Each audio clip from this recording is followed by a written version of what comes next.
Hi, my name is Matthew Belisario. Welcome to another edition of the Belisario Sonic YouTube channel. Today, John Coltrane comparison, Rhino Records 2010 release, Bernie Grundman cut versus the brand new 2023 Rhino Records High Fidelity Kevin Gray cut.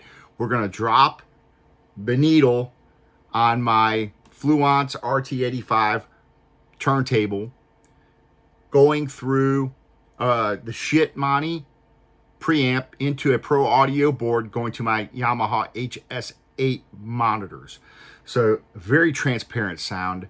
We're going to compare these two. Interesting thing, the 2010 Bernie Grundman Optimal Media RTI, made by RTI, that came out in 2010. That was a Grundman's cut from the original masters.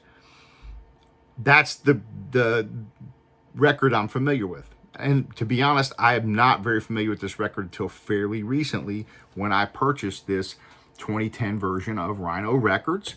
So let me show you the actual hype sticker on the front, just for those of you out there who are familiar with the Rhino Records releases.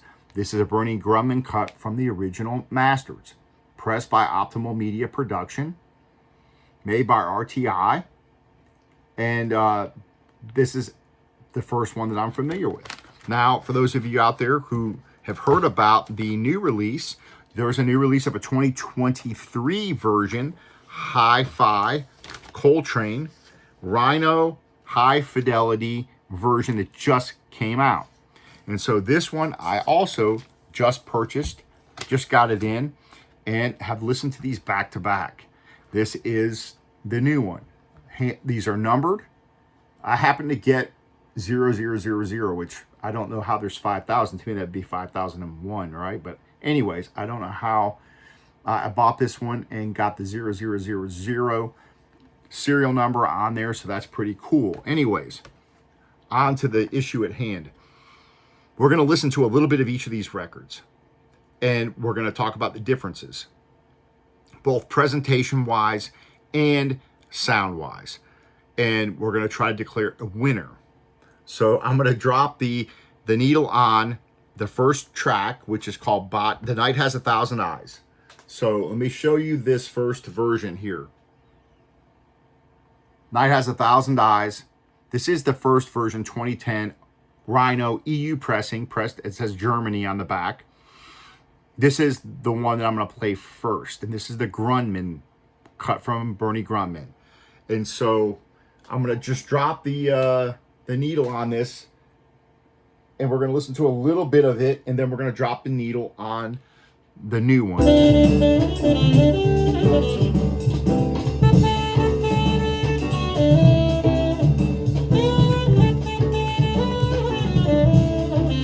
Fantastic record.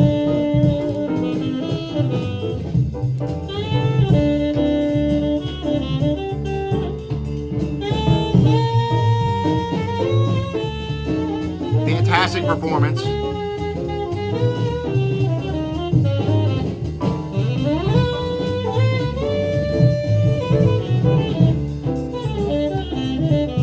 All right, so I'm going to lift it off there and talk a little bit about the recording briefly before I drop the other one down. This was recorded in October 24th, 26, 1960. These are early 60s Coltrane recordings. This was be recorded at Atlantic Studios during the sessions for My Favorite Things and Coltrane Plays the Blues, which are two of his most famous early 60s records, maybe as famous in his catalog that people love to listen to. Well, this was recorded, this Coltrane sound was released later in 1964, although it was recorded in 1960. This is an absolutely, what I would consider an underrated record, and admittedly, I was not that familiar with this album until recently. So this was the first one that I picked up, was the 2010 EU pressing, pressed by Bernie Grundman, which we just listened to. Sounds fantastic, by the way. You're not going to go wrong if you happen to pick this up. Now think about this though. Both these records are, this record here you can get for $25 or under still online for the 2010 Rhino recording. So what I'm going to do now is I'm going to drop the other one on, which is the new 2023 recording. The presentation is vastly different. So on this one, you have a very thick jacket. It is gatefold. Beautiful. If you're one of those people that likes that you really like the presentation, this definitely wins it hands down as far as presentation goes. Now, the other one looks like the original pressing. You got the green Atlantic label. This one does not have that, but this one does come with a nice small insert and a little write-up by Tom Dowd, who is the engineer for this session. So let's take a look at the actual record. I'm going to pull it out here and show you the difference. This one here looks vastly different. This is the new hi-fi, high fidelity Rhino release 2023. This one is cut by Kevin Gray. This would be manufactured for Rhino by Coherent Audio and pressed by Optimal Media. Now remember, the other one, the first one, the 2010, was also pressed by Optimal. So these are both very good pressings. They're very quiet. They both sound very good. So let me just drop this on side one. We're going to hear The Night Has a Thousand Eyes. We're going to listen to that. And just a little bit of it on this new 2023 cut.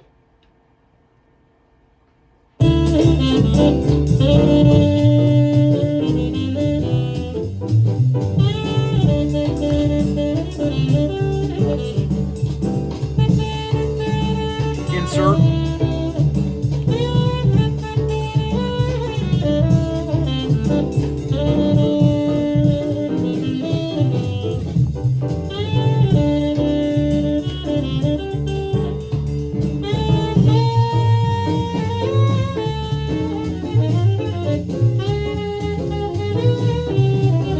I hate to turn it off. I could just let that play and play and play because I've listened to this several times tonight. What I did was I took the original Grundman, played side one, took the Kevin Gray, played side one, flipped it over, played the Grundman, played the Kevin Gray. Then I went backwards. I played the Kevin Gray first, then the Grundman, and then flipped it over and played the Kevin Gray and then the Grundman. Well, what is my conclusion? Well, either one of these you would be happy with. I love both of these. For me, there is not a ton of difference. There is a little bit of difference, I would say, on the bass end. Maybe it's a little fatter bass end on the new cut, on the new Kevin Gray. So I think there might be a little more bass presence there, a little more fatter bass. But it doesn't necessarily make it better, in my opinion. It just sounds good. As far as the mixes go, they all sound the same. What's mixed on the right speaker, the left speaker, all that stuff. I don't hear a mixing difference. If you're concerned about presentation and collectability, then you're probably going to want to get the new one. But again, it's twice as much money. So if you're on a budget, if you're just a person that's interested in listening to a high quality pressing, don't be afraid to go and pick up this version, this 2010 Rhino version that is not a gatefold. It just looks like almost the original record. This sounds fantastic as well. So while I wanted to declare a winner on this one between Kevin Gray and Grundman, there really isn't a winner. They both sound very good. There are slight variations. And again, I listened to these back to back to back to back, back and forth. And I tried to just, they both sound so good. And there's not a huge difference in my opinion. And again, I'm listening to it on a Fluence with the Ortofon Blue, going through the Shitmoney preamp into a Pro Audio board into my HS8 speakers. So I'm getting a very transparent sound. Might not be high fidelity for some of these folks out there that have $10,000 turntables, but for the average person out there listening to these records, and that's 90% of us, not the 10% that are talking about all these hi-fi that they've spent 30, 40, 50 grand, 100 grand on a system. This is a decent sounding system. Probably, maybe you call it a mid-fi. It's not the low junk, but it's a $500 turntable, the Fluence, with an Ortofon Blue.